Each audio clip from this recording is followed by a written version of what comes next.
young girl, my favorite holiday wasn't Easter, it was Christmas.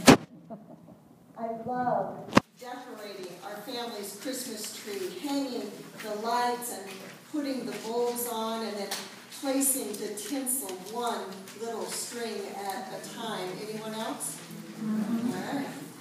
And when it was all completely decorated, I would lay down on the floor under the tree, looking up into the boughs and just watch the lights as they twinkled and they reflect off the balls.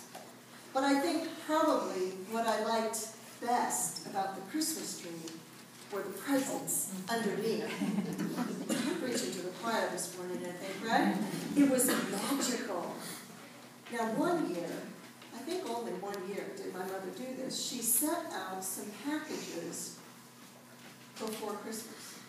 And there was one with my name on it. Now, I swear, that package was calling my name. Sandy! Sandy! I'm here! Don't you want to know what's inside? I know Heather knows what I'm talking about. I was so curious, I couldn't stand it. I don't know if it was days or hours, but I had to see. I don't know what happened. I knew I wasn't supposed to do it, but you know what I did? I opened the package, and there inside was the cutest picnic set you've ever seen in your life. It had a little picnic table, the little red and white checked tablecloth, and little utensils and little food. Oh my gosh, I had a ball for a minute. I don't know how long I played with it actually, but I don't think it could have been long before my mother found me. Busted. My curiosity had got the best of me. She took the gift, put it away, and you know, I've never seen it since. It's a tough lesson, right? My mother swears she meant to give it back to me, but 40 years later, I asked her what happened to it. She has no idea. Curiosity is a hunger to explore and a delight in discovery. When we are curious, we approach the world with a childlike habit of poking and prodding and asking questions. We're attracted to new experiences. Rather than pursuing an agenda or a desired set of answers, we follow our questions wherever they lead. Now, socially, curiosity lets us really listen to other people because we want to know them, we want to learn about them, and we open ourselves up to the morsels of knowledge and experiences that they can share with us. We relish having our own discoveries to share. Curiosity makes us interesting in a broad range of information in the world around us. We learn for the joy of learning. Curiosity is central to our Easter story. From Pilate to Nicodemus, Mary to Peter, they were all curious about this man who claimed to be Messiah, curious about the events that took place on that first Easter morning. When Mary arrived at the tomb early in the morning, it was still dark out, but she could tell there was something wrong. She was curious why the rock had been moved, and the guards that had been placed were nowhere in sight. Now, instead of investigating for herself and satisfying her own curiosity, she raced to find Peter and the other disciple, and out of breath, she blurted out, "They have taken my Lord, and we don't know where they have placed him." Now, Peter and John ran back to the tomb. John, a faster runner, I think he must have been smaller, he peered into the tomb. He saw what Mary was talking about. The tomb was empty. Well, except for the linen wrappings that should have been wrapped around the body. Now, Peter, in typical fashion, arrived late, but stormed right into the tomb. He was going to figure out this mystery if it killed him. He also saw the linen wrappings, and the one that was put on Jesus' head was lying rolled up off to one side.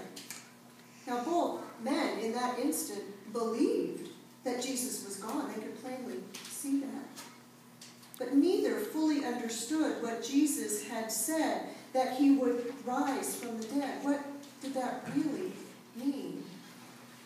Peter and John returned to their homes, pondering the meaning of what they had seen, but Mary stayed behind, weeping outside of the tomb, grieving for the loss of her beloved Jesus, and grieving for the fact that he was now missing.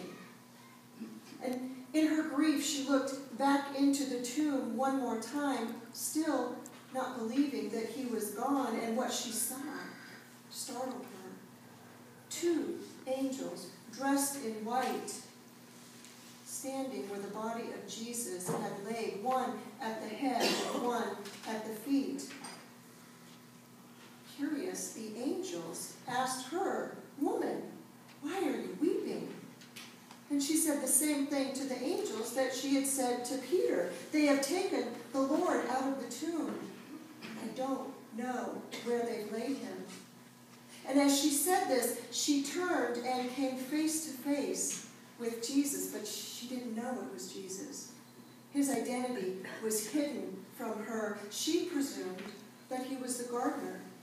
And when he asked her why she was crying and who it was that she was looking for, she replied a third time, "Sir, if you've carried him away, tell me where you've laid him, and I will take care of him."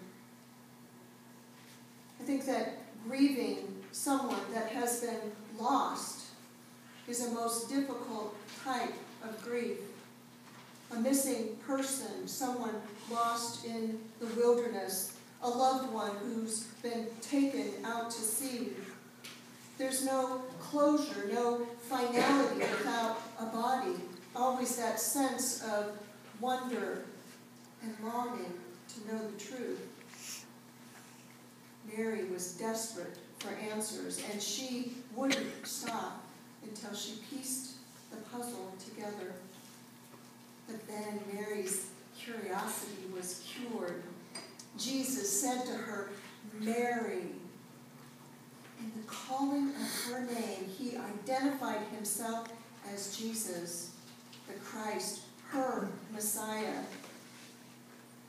Now I can imagine, can't you, that she just reached out to grab him, so delighted that she had found what was lost. Jesus wasn't dead after all, but standing right there in front of her. But he instructs her not to hold on to him, and instead tells her, "Go to my brothers and say to them, I am ascending to my Father and your Father, to my God and your God." Mary went and announced to the disciples, "I have seen the Lord." And she told them that he had said these things to her. In that instant, a new relationship emerges between Mary and Jesus. Her curiosity about a missing body was transformed into a curiosity of a spiritual nature. And it was done with one word, Mary. And we aren't exactly sure what the men believed as they left the tomb. Had their curiosity brought them to believe that Jesus had in fact risen from the dead? Scripture tells us that they didn't fully understand, at least not yet. That was until Mary returned home and shared the rest of the story, that she had spoken directly with Christ. He was very much alive. Mary's curiosity moves to a spiritual level once Jesus spoke her name. It would seem that the curiosity of Peter and John remain on a different level as the two continue to muse about the missing body. Pilate displayed curiosity earlier in the story. "Are you the King of the Jews?" he asked Jesus. And when the Jews report to Pilate that Jesus claims to be the Son of God, Pilate responded in fear. "Where are you from?" Pilate asked. Although Jesus explains that his kingdom is from a different world, Pilate continues to see him as King of the Jews, and in fact erected a sign over the cross that said just that. The Jews wanted him to take it down, but Pilate said, "I have written what I have written." Pilate's curiosity about Jesus never elevates to a spiritual level. However, Pilate is clearly curious and appears to be genuinely moved by Jesus. Nicodemus was curious.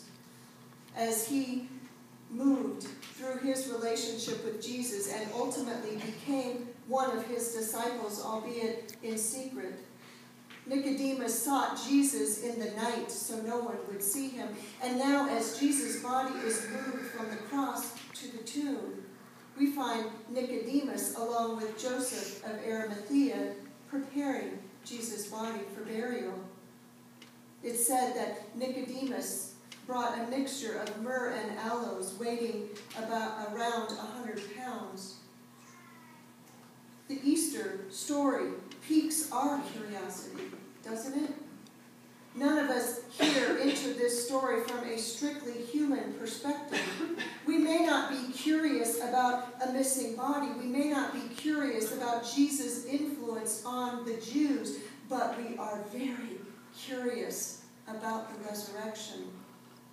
Like Mary, we have heard Jesus calling our name. David, Rick, Pam, Darlene, Chuck, John, Heather. We know about the empty tomb. We are at some level of spiritual curiosity, wondering what a resurrected Christ means for us. Mary Magdalene's curiosity is transformed as she encountered the risen Christ. She wants to touch Jesus, to use her physical senses to satisfy her curiosity. The resurrection, however, moves us to a different level, a level of the ultimate and eternal rather than the temporal. God has wrapped up a gift for us, and he begs us to unwrap it. A free gift from God, the God of the universe, if we allow our curiosity and concern about worldly matters to control us, we may miss the opportunities offered by God. The risen Christ is calling our name. The risen Christ calls us to a new level of spiritual curiosity. The risen Christ invites us to receive the gift of eternal life. Did you all receive your gift as you came in? I know some of you opened it right away. Some of you are still curious what it is. I invite you now, if you haven't already done so, to open it up and to see a small gift, a token really, of the love that Christ has for you. And I hope it satisfies your curiosity as well. Let us pray. Gracious God, we thank you for making us curious beings.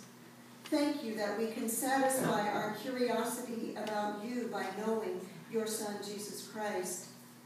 We long to be transformed and to know Jesus as Mary did, to believe in our hearts that he is the long-awaited Messiah. Continue to inspire us to be the people you created us to be, loving one another, sharing your love with everyone we meet, and making this world a better place. And we pray this all in Jesus' name.